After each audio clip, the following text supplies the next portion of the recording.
bagaimana dengan bacaan Al-Fatihah dan zikir serta doa berjamaah selesai sholat berjamaah di masjid? Yang kedua ada Abu Ahmad di Riau. Satu-satu. Silakan.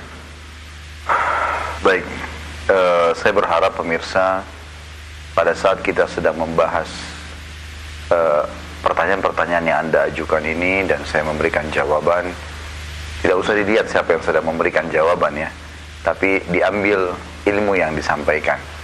Dan cobalah kita membuka hati kita, membuka pikiran kita untuk bisa menerima hukum Allah Subhanahu wa ta'ala. Karena kita duduk sampai 2 jam seperti ini, saling berbagi, tujuannya untuk mendapatkan informasi.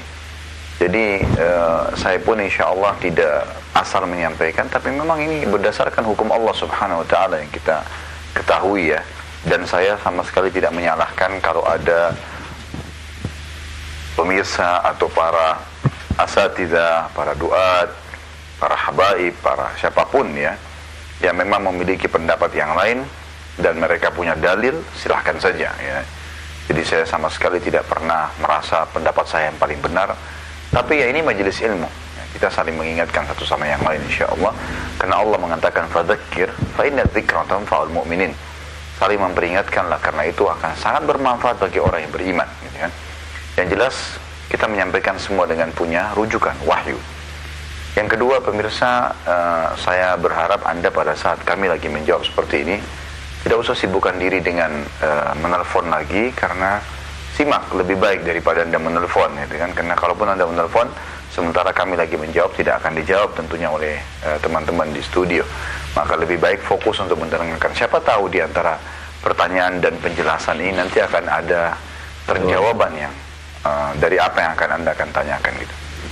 Jadi yang pertama tadi 10 penanya, yang kedua ini bagaimana hukumnya dengan imam yang membaca Al-Fatihah setelah sholat, mengeraskan suara sehingga makmumnya semua seakan-akan diharuskan ikut itu ya. Ya Allah alam, yang saya tahu ini tidak pernah diajarkan oleh Nabi SAW. Jadi yang dalam riwayat Bukhari disebutkan Nabi SAW habis sholat berzikir, dan Ibnu Abbas menceritakan ya, kalau beliau mendengarkan, mengetahui sholat selesai dari zikir yang terdengar suaranya, artinya ada suara pada saat zikir itu kan. Tetapi Nabi SAW berzikir dan sahabat berzikir juga, dan masing-masing berzikir dari zikir yang sudah dianjurkan. Di antara yang disebutkan dalam banyak hadis sahih, Nabi SAW begitu salam membaca istighfar 3 kali, astagfirullah, astagfirullah, astagfirullah. Kemudian beliau membaca Allahumma antas salam wa minkas salam tabarakta wa ta'ala ya dzal jalali wal ikram. Kemudian Allahumma la mani lima a'tait wa la mu'ti lima mana'ta wa la yanfa'u dzal jadd minkal jadd. Kemudian Allahumma a'inni ala dzikrika wa syukrika wa husni ibadatik. Ini kurang lebih satu paket nih, 4 nih. Astagfirullah 3 kali, Allahumma antas salam, Allahumma la mani lima a'tait, dan Allahumma inni ala dzikrika wa syukrika wa husni ibadatik. Ini 4 zikir dalam satu paket. Yang kedua adalah membaca ayat kursi. Dan ini sudah masyhur, dalam hadis dikatakan siapa yang membaca ayat kursi setelah sholat 5 waktu, maka tidak ada yang menghalangi antara dia dan surga kecuali kematian. Kemudian membaca Al-Ikhlas, Al-Falaq, An-Nas, 3 surah pendek yang sudah masyhur. Qul huwallahu ahad, Qul a'udzu birabbil falaq, dan Qul a'udzu birabbin nas. Ini dibaca kalau sholat subuh dan maghrib 3 kali, kalau sholat rubaiyah dan 4 rakaat duhur, asar dan isya dibaca sekali-sekali. Kemudian yang terakhir membaca Subhanallah 33, Alhamdulillah 33, Allah Akbar 33. Ini semua kalau digabung 99, lalu dibaca yang 100-nya la ilaha illallah wahdahu la syarikalah, lahul mulku wa lahul hamdu wa huwa ala kulli syai'in qadir. Memang di sini riwayatnya tidak ada yuhyi wa yumitnya.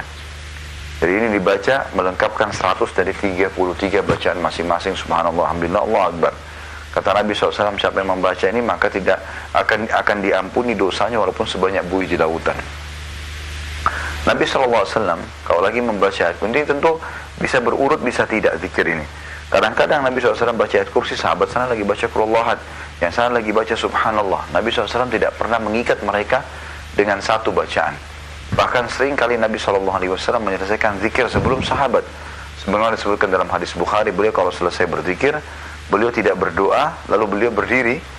Ya, berdiri sementara sahabat masih banyak yang duduk berzikir, lalu kemudian berdiri, beliau pergi ke pintu gerbang masjid, berdiri di sana menunggu kalau ada sahabat yang ingin menyampaikan keluhan atau meminta sesuatu dari beliau sallallahu alaihi wasallam. Ini yang disebutkan dalam hadis.